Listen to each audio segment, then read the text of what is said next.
Before today's video starts, we just want to bring you a word from our sponsor, AppZone.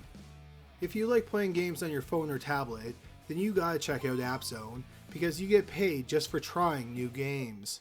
Then the longer you play a game, the more money you'll make. Rewards are paid out instantly through retailers like Amazon, Google Play, Xbox, Visa, Steam, and more. Personally, I love AppZone because I pay for my Audible subscription by just playing some awesome word and puzzle games. If you download AppZone by clicking on the link below the video, not only will you make money for just playing games, but you'll also be directly supporting Criminally Listed. AppZone is only available for Android, but below the video you'll find a link to a similar app for iOS. And now, without any further delay, here's today's video. Number 3. The Briccas. In 1966, the Briccas family, which consisted of 28-year-old Jerry, his 23-year-old wife, Linda, and their 4-year-old daughter, Debbie, lived on a quiet street on the west side of Cincinnati, Ohio. The family had moved from Seattle to Cincinnati 3 years earlier because Jerry worked as a chemical engineer for Monsanto and he had his job transferred. The family was well liked, and their neighbors considered them friendly. By all accounts, Jerry and Linda were both happy in their marriage. On Sunday, September 25th, 1966, the family attended a 10 o'clock church service, and then Jerry dropped off Linda and Debbie at home. He then went to work, which is something he commonly did on Sundays. At around 8 p.m., he drove home, and along the way, he stopped at a store and he picked up some milk. It had rained all day, but the rain had stopped earlier in the evening, and as a result, it was a cool night in Cincinnati. When Jerry got home, he took the garbage cans and set them on the curb because Monday was garbage day. On Monday evening, the family's garbage cans were still on the curbside. The neighbors thought that this was odd because Linda usually took the trash cans in shortly after the garbage was picked up. 24 hours went by and the garbage cans still had not been collected. A neighbor also noticed that Monday and Tuesday's newspapers were sitting on the front porch. Two neighbors decided to go check on the family. One of the neighbors had served in World War II, and he immediately recognized the distinctive smell of death when he opened the door. In the master bedroom upstairs, they found the bodies of Jerry and Linda. They also found 4-year-old Debbie's body in her bedroom. All 3 family members had been stabbed to death. The police think that the murders happened on the Sunday night, not long after Jerry got home. The Briccas lived in a safe neighborhood, and most people didn't lock their doors. They think that the killer watched the family from their backyard, and then he let himself into their home through the back door, which was unlocked. What happened next is unclear, but both Jerry and Linda were tied up.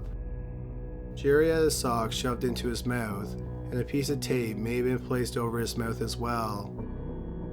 It's believed that the murder weapon was a carving knife that the killer found in the kitchen. Jerry had been stabbed 9 times on the left side of his back and in the neck.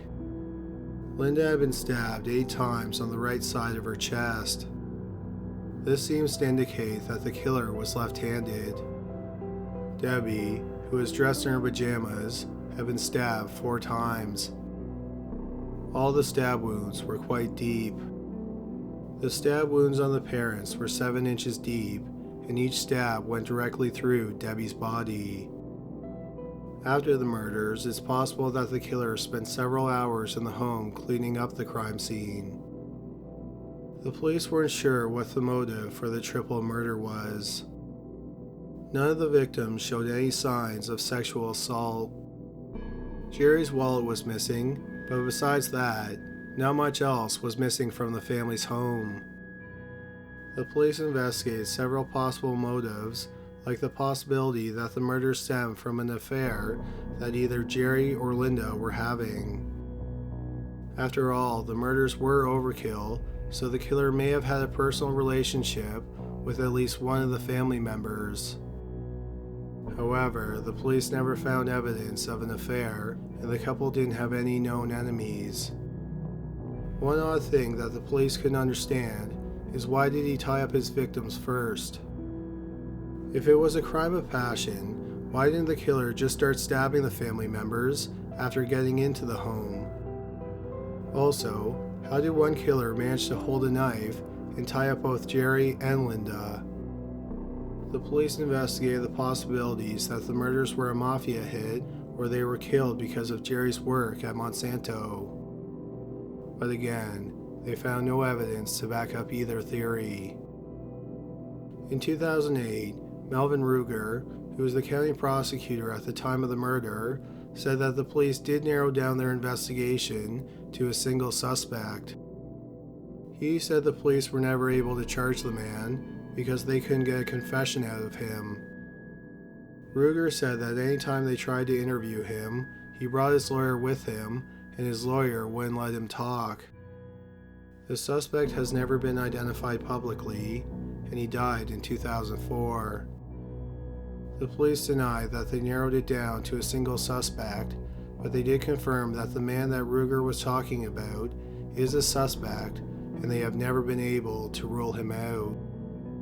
Nevertheless, no suspects have ever been publicly named, and since the crime happened over 50 years ago, there is a good chance that the killer has, or will, go to his grave without ever facing justice for killing the Briccas family.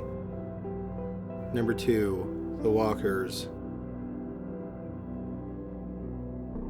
By December of 1959, 25-year-old Clifford and 23-year-old Christine Walker had been married for 5 years. They had 2 children, Jimmy, who was 3, and Debbie, who was just a month shy of her 2nd birthday. The family lived in a small, isolated house just outside of Osprey, Florida. Clifford earned a meager living as a ranch hand on someone else's farm. Christine did work around the house and cared for the children. December 19, 1959 was a Saturday, and the family was out doing some errands. They picked up some cattle feed, some groceries, a pack of Cool cigarettes, which is the only brand that Clifford smoked, and some penny candies for the kids. They also stopped by the home of some friends, Don and Lucy McLeod, for a visit. Both Clifford and Christine were driving their own vehicles, and Christine left the McLeod's home first. Clifford and the kids left the McLeod's home about 15 minutes later. The next morning, at about 5:30 a.m., Don McLeod knocked on the back door of the Walker home. He and Clifford had planned on going hunting for wild hogs. Don noticed 2 odd things when he pulled up to the family's home. The first was that the car that Christine was driving was not parked in its usual spot. Secondly, any other time that they went hunting in the early morning, Clifford was usually awake by the time that Don got to his house. That morning, the Walker's house was dark. Don knocked on the back door, but there was no answer. So he cut the screen on the door and unhooked the latch. He stepped through the doorway and into the kitchen. First, he saw Christine's body lying on the kitchen floor. Just beyond her body, lying on the floor in the living room, was her husband, Clifford. Curled up next to Clifford was 3-year-old Jimmy. They were all laying in pools of their own blood. Don ran out of the house, got into Cliff's Jeep, and drove to the nearest phone, which was a mile away. Members of the sheriff's department arrived shortly afterward, and they too were shocked by what they saw. The family had started decorating for Christmas, and there were a few presents under the tree. Based on evidence found at the crime scene and interviews with people who knew the family, the sheriff's department was able to put together a timeline of what happened that December afternoon. Christine arrived home at about 4:05 and since the car that she was driving wasn't in its usual spot, it's believed that the killer, or killers, were already at the house when she arrived home. Christine most likely invited the killer into the house. They think this because her purse was hung up and the groceries had been put away. Also, the Christmas card which Lucy McLeod had just given her was put on display on top of the refrigerator. Then the man attacked Christine and she fought back, causing him to bleed. They ended up in Jimmy's room, where Christine was sexually assaulted on the floor. He then shot her twice in the head. After she was dead, her body was dragged out into the living room. Around 4:30, Clifford and the children arrived home. Clifford left a loaded rifle in his Jeep and led the children inside.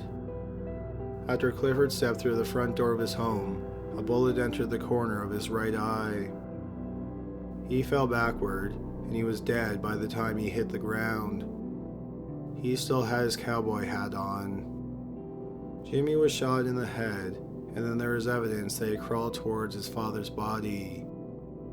As he crawled, he was shot twice more in the head. Debbie was found face down in 4 inches of water in the bathtub. The killer had shot her once in the head, but the shot didn't kill her. It's believed that he ran out of bullets. So he started to fill the bathtub, and when the water was deep enough, he held the toddler's head under the water. The killer left several clues behind. This included a bloody boot print, a cigarette wrapper from a brand of cigarettes that Clifford didn't smoke, and a fingerprint on a tap. He also left the casings from .22 caliber bullets, but the police couldn't tell if they were fired from a rifle or a pistol. The sheriff's department nearly immediately ruled out robbery as the motive because the family didn't have much money and they had few possessions. However, several odd items were taken from the home. This included Clifford's pack of Cool cigarettes, his hunting knife, and Clifford and Christine's marriage certificate, which had been hung on the wall in a simple frame. The oddest thing that was stolen was Christine's majorette uniform, which she wore in high school. Christine was proud of her uniform, and she would often show it off to guests. She was hoping that when her daughter Debbie was old enough, she would wear it. The first suspect in the massacre was Don McLeod, who found the bodies. He was questioned and he was given a polygraph exam. He swore that he had nothing to do with the murders, and it was determined that he was telling the truth, so he was cleared as a suspect. Then, about 2 weeks after the murders, 2 possible suspects emerged, Perry Smith and Richard Hickok. On November 15, 1959, about a month and a half before the Walkers were killed, Smith and Hickok broke into a farmhouse owned by the Clutter family in Holcomb, Kansas. Smith and Hickok had been in prison, and another inmate told them that Herbert Clutter had a safe with lots of money in it inside of his home. However, after breaking into the home, Smith and Hickok learned that there was no safe, so they decided to kill the family. 48-year-old Herbert Clutter had his throat slashed, and he was shot. Then his wife, 45-year-old Bonnie, their 16-year-old daughter, Nancy, and their 15-year-old son, Kenyon, were all shot in the head. The murders of the Clutters and the ensuing trials of Smith and Hickok were the basis for Truman Capote's In Cold Blood, which is considered the first true crime book. Smith and Hickok were hanged on April 14, 1965, after spending 5 years on death row. People immediately saw the parallels between the murders of the Clutters and the murders of the Walkers. The sheriff's department saw the parallels as well, but they didn't think that Smith and Hickok killed the Walkers. Newspapers in Florida printed Smith and Hickok's photographs with a headline asking if anyone had seen them in the area when the Walkers were killed. But no one could confirm that they were even close to Florida at the time of the massacre. The sheriff's department was pretty sure that the killer was local and probably knew the family. It seemed like Christine was comfortable enough to let the killer inside her home while she was alone.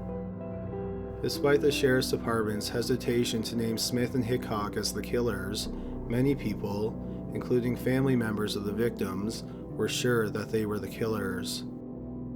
For over 50 years, that assumption went unchallenged. Then in 2012, the bodies of Smith and Hickok were exhumed so that the police could get DNA samples. Their DNA was compared to the DNA found on Christine's underwear. Neither man's DNA was a match, so Smith and Hickok were officially ruled out as suspects. The Sheriff's Department has had 582 suspects in the case, but no arrests were ever made. There has been speculation that Christine might have been having an affair, and the murder stemmed from that, but there is no evidence to support that theory. Instead, the Sheriff's Department thinks that Christine knew her killer, and she wasn't worried to have him in her home. After all, her husband would be coming along at any time. Inside the home, the killer, who may have been drinking, saw an opportunity to make a sexual advance on Christine without her husband there. She rejected him, and things turned violent, leading to the whole family being slaughtered. Sadly, it's been nearly 60 years since the entire Walker family was wiped out, and unless the Sheriff's Department catches an extraordinary stroke of luck, there is a good chance that it will never be solved. Number 1. Cassandra Rundle, Detrick Sturm, and Melanie Sturm. Cassandra Rundle was born in October 1947 in Everettville, West Virginia. Shortly after graduating, Cassandra married her high school sweetheart, Steve Sturm. The newlyweds moved to Colorado, where Steve got a job as the director of personnel at a steel company, and Cassandra attended the University of Southern Colorado. In June 1972, Cassandra gave birth to the couple's first child, Detrick. Detrick was followed by his sister, Melanie, in 1974. Cassandra and Steve ended up divorcing, and Cassandra started dating a man named Douglas Peltzer. Peltzer was Cassandra's career advisor in university, and he also owned a tattoo parlor and a pool hall. Eventually, Cassandra married Peltzer, and she and her 2 children moved to Colorado Springs to live with him. Their marriage ultimately ended in divorce, but Cassandra and Peltzer remained friends. In the summer of 1984, Cassandra was single, and she was looking to meet a new man. In July, she took out a personal ad in a newspaper in Colorado Springs. It read, "Blonde, green eyes, 5 feet 2 inches, 95 pounds, seeking rugged individualist. Am a free spirit, independent, well-educated, somewhat shy, sensitive, and enjoy life. I'm a one-man woman looking for one good man. Please send photo and short letter." She placed a similar ad a month later. In total, she received 85 responses to her 2 ads. According to her friends, she met 10 to 12 of these men for lunch dates. 6 months after the second personal ad was published, everything seemed to be going well for the family. Cassandra was 37 years old, and she worked as an administrative assistant for a developer in Colorado Springs. She was dating a man, and she was friends with her second husband, Douglas Peltzer. Detrick was 12 years old, and Melanie was 10. Both were enrolled in classes for gifted students, and by all accounts, they were good kids. On February 12, 1985, Douglas Peltzer took Cassandra and her 2 children out to see the movie Witness. The next night, Peltzer took Cassandra out for dinner. On Valentine's Day, Peltzer drove over to Cassandra's house to drop off a gift for her. Once there, he let himself into the family's home. Minutes later, at 10:37, he called 911 and said that he needed the police. All the beds in the house were made, so it's believed that the family got up early that Valentine's Day. The police think that the attack probably happened between 5 a.m. and 8 a.m. A neighbor thought that she saw Detrick outside the family's home at around 7 a.m. He looked down the road and then went back inside. There were no signs of a break-in or forced entry. It's believed that the attack started in Cassandra's bedroom. She was found naked on her bed. She had been tied up with an extension cord and an electrical wire from a lamp. She had been struck 10 times in the head with a blunt object. She was then sexually assaulted. Finally, the killer strangled her to death with a pair of her own stockings. It's believed that the killer then made his way to Melanie's room. There was evidence, like overturned furniture, that shows that the 10-year-old tried to fight off her attacker. Just like her mother, she was beaten with a blunt object, bound, sexually assaulted, and strangled to death. Detrick's body was found in his bedroom. He was the only family member who was dressed in their street clothes. The police don't think that Detrick was in the house when the attack started, and he probably walked in on it. He had not been tied up, and he had not been sexually assaulted.